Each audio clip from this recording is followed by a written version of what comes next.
प्रिय मित्र, यस आशाको किरण पोडकास्टमा यहाँलाई हार्दिक स्वागत छ।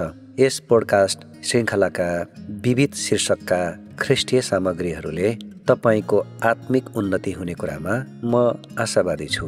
आजको यस पोडकास्टमा NBCI-द्वारा उत्पादित पैसा पैसा पैसा शीर्षकको विषयवस्तु लिएर आएको छु। यो कस्तो संसार हो जहाँ हामी बिना पैसा केही पाउँदैनौँ। बजारमा जहाँ गए पनि हामीलाई पैसा चाहिएको छ। पैसा बिना कसैले हामीलाई खान दिँदैन। पैसा बिना पसल दोकानबाट हामी रित्तो फर्कनुपर्छ, किनभने त्यसै कुनै मालसामान पाइँदैन। यसकारण हरेक मानिस पैसाको पछि लागेको हामी देख्दछौँ। कुनै मानिसले पैसा कमाउनुको निम्ति परिश्रम गर्दछ भने अरूले पैसा सजिलो प्रकारले पाउने बाटो हेर्दछन्। कतिपयले चाहिँ चिट्ठा वा लटरीमा गोला हानेर वा अन्य तरिकाहरूले एकैचोटि धेरै पैसा प्राप्त गर्ने आशा गर्दछन्। कतिले सोझो औँलाले घिउ आउँदैन भन्छन् र अरूलाई ठग्छन् वा छल गरेर अरूको सम्पत्तिमा हात हाल्छन्। यसरी धनी हुन खोज्नेहरू अति धेरै भइसके। यसले गर्दा पैसा कमाउने बाटो यही हो भन्ने विचार प्राय सबैको हुन्छ। कुन सहर, कुन बजार वा कुन गाउँ र बस्तीमा चोर लाग्दैन, डकैती र हत्याको बारेमा हामी घरिघरि सुन्दछौँ। संसारमा जिउन हामीलाई डर लागेको छ। यस्तो किन भएको छ कि पैसाको खातिर होइन र? मानिसको निम्ति पैसा सबैभन्दा मुख्य चिज भएको छ। पैसाको लागि मानिस जे पनि गर्न तयार छ। पैसा कमाउनको लागि मानिसहरू आफ्नो घर छोडेर हिँड्दछन्। पैसा पछि लागेर मानिसहरू आफ्नो शरीर वा आत्मा पनि बेच्दछन्। पैसा कस्तो चिज हुँदो रहेछ हामी छक्कै पर्दछौँ। अब यो नभए नहुने पैसाको सम्बन्धमा हामीलाई एक दुईवटा कुरा बुझ्न खाँचो छ। नत्र भने पैसा र धन सम्पत्तिको पछि लागेर हामीले आफ्नो आत्मालाई गुमाउनु पर्छ। यसैले हामी तपाईँलाई पवित्र बाइबलबाट पैसाको सम्बन्धमा हाम्रो सृष्टिकर्ता परमेश्वरको विचार के हो सो बताउन चाहन्छौँ। बाइबलको पहिलो तिमोथी 6:10 यस्तो लेखिएको छ, रुपैयाँ पैसाको प्रेम चाहिँ सबै खराबीको जरा हो। यसको लोभ गर्दा कतिजना विश्वासबाट भड्किएका छन् र आफैलाई अनेकौं पीडाले छेड पारेका छन्। पैसा अवश्य चाहिन्छ, तर पैसालाई माया गर्नु हुँदैन, किनभने यसैमा खराबीको जरा छ। पैसाको लोभ गर्नु चाहिँ सबै खराबीको सुरु हो। यसो गर्नेले जीवनको सत्य बाटो बिराउँछ र धेरै दुःख पाउनै पर्छ। यसै गरी बाइबलको पहिलो तिमोथी 6:9 पनि भन्दछ कि तर धनी हुन खोज्नेहरू पापमय परीक्षा र पासमा पर्छन्, साथै धेरै मूर्ख र हानिकारक अभिलाषाहरूमा फस्दछन्। तिनैले मानिसहरूलाई बर्बादी र विनाशभित्र डुबाउँछन्। पैसा चाहिन्छ नै, तर धनी हुन खोज्नु एकदम खतरा हो, किनकि धनको खोजमा लाग्नेहरूको मनमा पापका अनगिन्ती अभिलाषाहरू जाग्दछन्। उनीहरू कहिल्यै सन्तुष्ट रहन सक्दैनन्। उनीहरूलाई यो पनि चाहिन्छ, त्यो पनि चाहिन्छ, सबै थोक चाहिन्छ भनेर पैसाको पछि लाग्दछन्। यस्तो गर्दा गर्दै उनीहरू कता पुग्छन् भन्ने कुरा तपाईँले याद गर्नुहोला।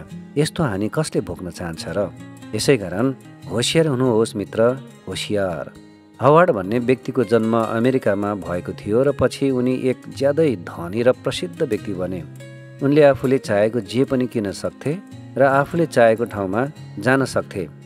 काठमाडौँमा भएका सबै मानिसको सम्पत्ति एकै ठाउँमा राखे पनि उनको त्यो भन्दा धेरै सम्पत्ति थियो, तर उनी सन्तुष्ट चाहिँ थिएनन्। उनी त्योभन्दा पनि बढी चाहन्थे। उनलाई अझ धेरै पैसा चाहिएको थियो, जसबाट उनले आफ्नै पैसा लगानी गरेर अरबौं डलर बनाउन चाहन्थे। उनलाई अझ धेरै ख्याति चाहिएको थियो, त्यसैले उनी एक फिल्म निर्माता बने र चलचित्रको हिरो पनि बने। उनी अझ धेरै मोजमजा गर्न चाहन्थे, त्यसैले उनले थुप्रै पैसा अनैतिक कार्यहरूमा लगाए। उनलाई अझ धेरै मनोरञ्जन चाहिएको थियो, त्यसैले उनले संसारको सबैभन्दा छिट्टो उड्ने हवाई जहाज बनाए र उडाए पनि। जहिले पनि उनी धेरैभन्दा धेरै खोजिरहन्थे। आफूसँग धेरै भएमा मात्र उनलाई सन्तुष्टि मिल्छ भन्ने उनको अवधारणा थियो। जब हामी उनको इतिहासलाई हेर्दछौँ, हामी के देख्छौँ भने हावर्डले आफ्नो जीवनमा खोजेको जस्तो सन्तुष्टि उनले कहिल्यै पाएनन्। यो व्यक्तिले आफ्ना शरीरलाई ज्यादै दुब्लो, सुकेको छाती, नकाटिएको लामो फोहोर, नङ, कालो किरा लागेको दाँत, अनगिन्ती लागु पदार्थबाट सुइका खतहरू बनाई आफ्नो जीवनको अन्त गर्यो। हावर्ड आफूसँग धेरै भएमा मात्रै आफू खुसी रहन सक्ने विश्वासमै मरे। उनी लागु पदार्थ दुर्व्यसन गर्ने 1 खरबौँपति थिए र अन्त्यमा उनी पागल भई मरे। उनको सम्पूर्ण पैसा सम्पत्ति ख्यातिले उनलाई शान्ति दिन सकेन।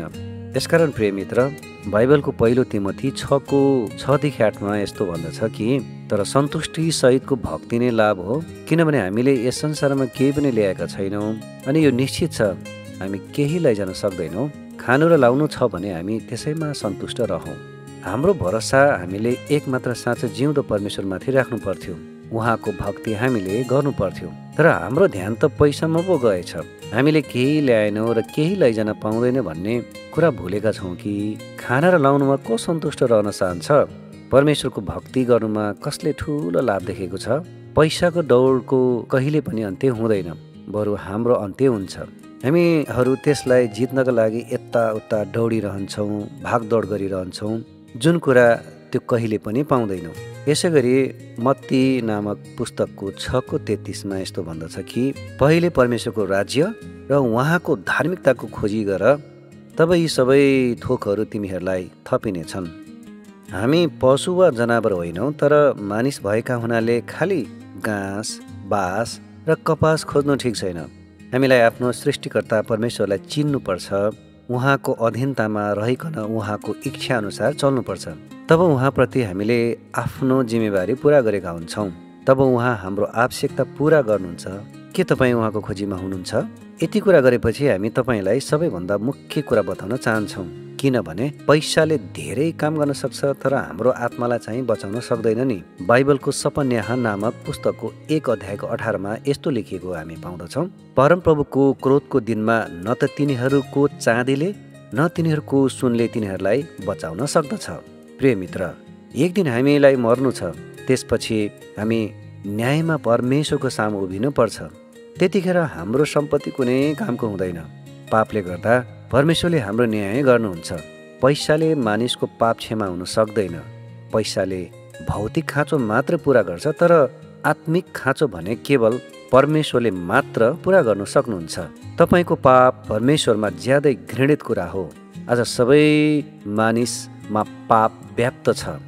मानिसमा पाप छ भन्ने कुरा दिनहुँ मानिसको जीवनबाट प्रदर्शन भइरहेको हुन्छ। मानिसले चोरी गर्दछन्, मानिसले झुट बोल्दछन्, मानिसले लोभ गर्दछन्, मानिस आफ्नो हृदयमा खराब खराब कुराहरू जन्माउँछन्। यी सबै कुराहरू पापको उपज हो। यही पापकै कारण मानिसमा मृत्युको सजाय पनि आयो अनि यही पापको कारण नै परमेश्वरले हाम्रो शरीर र आत्मालाई सदाको लागि नरकको ननिभ्ने आगोमा फाल्नुहुन्छ।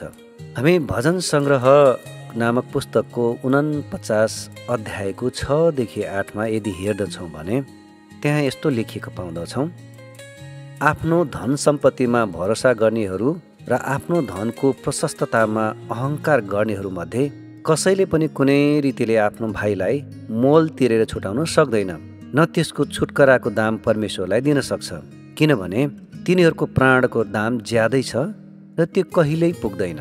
के नरकको आगोबाट छुटाउन दाम तपाईँसँग छ? तपाईँले आफ्नो आत्माको बदलामा परमेश्वरलाई के दिनुहुन्छ? यसको दाम ज्यादै छ। तपाईँले जे दिनुभए पनि तपाईँले तिर्नुपर्ने दाम कहिल्यै पुग्दैन, किनकि बाइबलको मत्ती नामक पुस्तकको 16:26 यस्तो भन्दछ, किनभने सारा संसार प्राप्त गरे तापनि मानिसले आफ्नो प्राणलाई चाहिँ गुमाए भने त्यसलाई के फाइदा भयो? अथवा आफ्नो प्राणको सट्टामा मानिसले के देला? मानिसको लागि भौतिक कुरा जति महत्त्वपूर्ण छ त्यो भन्दा आत्माको कुरा त 100 गुणा महत्त्वपूर्ण छ नि। मानिसको शारीरिक जीवन छोटो छ। कोही पनि सधैँभरि बाँचिरहन सक्दैन। एक दिन सबैले मर्नै पर्छ। मृत्युपछि मानिसको धनको थुप्रोलाई परमेश्वरले हेरेर, ओहो तिमीसँग त कति धन रहेछ, ल अब तिमी मेरो न्यायबाट बाँच्यौ है भनेर भन्नुहुन्न। तर जसको पाप क्षमा भएको छ त्यो व्यक्तिलाई उहाँले ग्रहण गर्नुहुन्छ। मित्र, के तपाईँको पाप क्षमा भएको छ? छैन भने तपाईँको लागि खुसीको कुरा यो छ, येशू प्रभु तपाईँको पाप क्षमा गरी तपाईँलाई सधैँभरि रहिरहने शान्ति दिन चाहनुहुन्छ। पैसाले पुर्याउन नसक्ने आनन्दको ठाउँमा तपाईँको पाप क्षमा गरी प्रभु येशूले पुर्याउन चाहनुहुन्छ। यसकारण न्यायमा पर्नु अघि नै हामी तपाईँलाई यो सन्देश सुनाउन चाहन्छौँ। संसारको धनको पछि लागेर आफ्नो अनमोल आत्मालाई नगुमाउनुहोस्, तर समयमै आफ्ना पापदेखि परमेश्वरतिर फर्कनुहोस् र प्रभु येशूमाथि विश्वास गरी मुक्ति पाउनुहोस्। किनभने जब प्रभु येशू काठको क्रुसमा कष्ट सही मर्नुभयो, तब उहाँले हाम्रा सबै पापको निम्ति छुटकाराको दाम तिर्नुभयो। उहाँले हामीलाई अपार प्रेमले प्रेम गर्नुभयो र हामीले आफ्नो आत्माको लागि तिर्न नसक्ने दाम तिर्नुभयो। प्रभु येशूमा मुक्ति छ, उहाँमा अनन्त जीवन छ। पश्चाताप गर्नुहोस् र जिउँदो प्रभु येशूलाई पुकार्नुहोस् र बिना पैसा सित्तैमा मुक्तिको दान ग्रहण गर्नुहोस्। प्रिय मित्र, आजको पोडकास्ट श्रृङ्खलामा प्रस्तुत शीर्षक जस्तै यस्तै अन्य विविध शीर्षकहरूको विशेष सामग्री सुन्नको लागि हाम्रो आशाको किरण पोडकास्ट च्यानल युट्युबमा निरन्तर जोडिरहनुहोला। धन्यवाद।